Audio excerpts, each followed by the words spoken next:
Hello and welcome you guys. I hope you guys are all doing really well. I just wanted to film as many videos as I could out here. I'm at my school, just because I don't know how much more campus time I'll have because of COVID.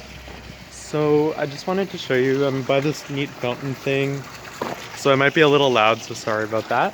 Look how beautiful this rose is. Isn't that incredible? Anyways, so today I just wanted to talk about Magnolia stellata, or the stellate star magnolia.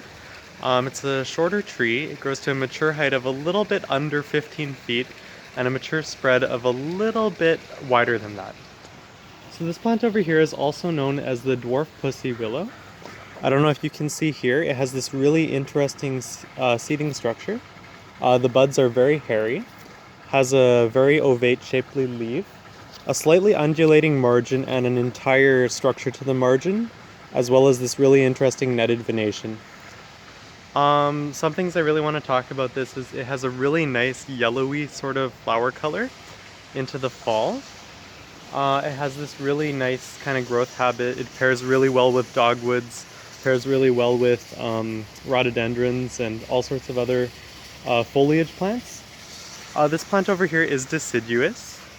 It has this really interesting alternating fashion to it, which I think is really nice, and it has this kind of nondescript grayish silvery bark to it too. It has nice structure to it, and it's somewhat cascading in form. I don't know if you can see these large arbor branches are starting to cascade down. It's a decently shortly lived tree. I would definitely not say this here is a very long-lived specimen, but it definitely packs a punch while you have it. Another thing I will say about this is it's very prone to lichen and blight, so try to make sure that it doesn't have too much foliar moisture to it. It's cold hardy down to about -30 degrees Celsius, so it's very cold hardy. It's quite heat tolerant and drought tolerant once established as well. And it has this really interesting flower that has 10 to 15 petals.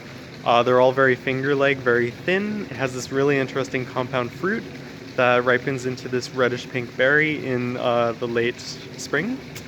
And it fully leaves out in June. Where I live in the southern hemisphere, it has a completely different bloom time.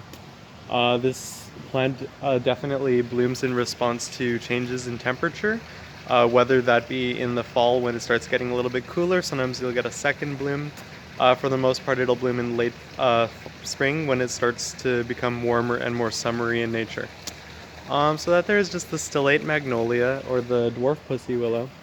Has a white flower, but as the flowers mature later on into the season, as they get pollinated, they become a pink color. And it looks really nice and just in contrast with the color of the sky. It's just a beautiful sort of light green welcoming color. If you're going to prune this tree, I don't recommend pruning it too heavily. It doesn't tend to respond very well to heavy pruning. Takes a while for it to regenerate and it sort of loses its shape. I recommend feeding it with a little bit of a high phosphorus fertilizer application in the mid-spring just as it starts to set flowers. This here is an early flowering variety. You can also find really nice flowering varieties that flower even earlier. I think there's one called Bridal Snow, and it's just really nice because you see the white flowers and they just dangle within the snow in really early spring, right before bud set for leaves. And it looks really, really nice because you just have these papery, dangly blooms that are the exact same complementary shade of white as the snow. And those there are really nice varieties too. This one's slightly later blooming though. They all have very similar bloom forms, same compound fruit, not edible to people to my knowledge. And there is a plane going by, so I'll probably stop talking now, but thank you for your support. I hope you guys all have a really wonderful day. And this over here is just the stellate magnolia.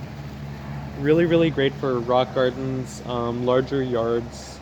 Nice structure to it too. You can propagate it with suckers and air layering as well. The seeds, in my experience, haven't been overly fertile. They take a while to sort of take off, but it is what it is. So have a good one, stay blessed, and be healthy.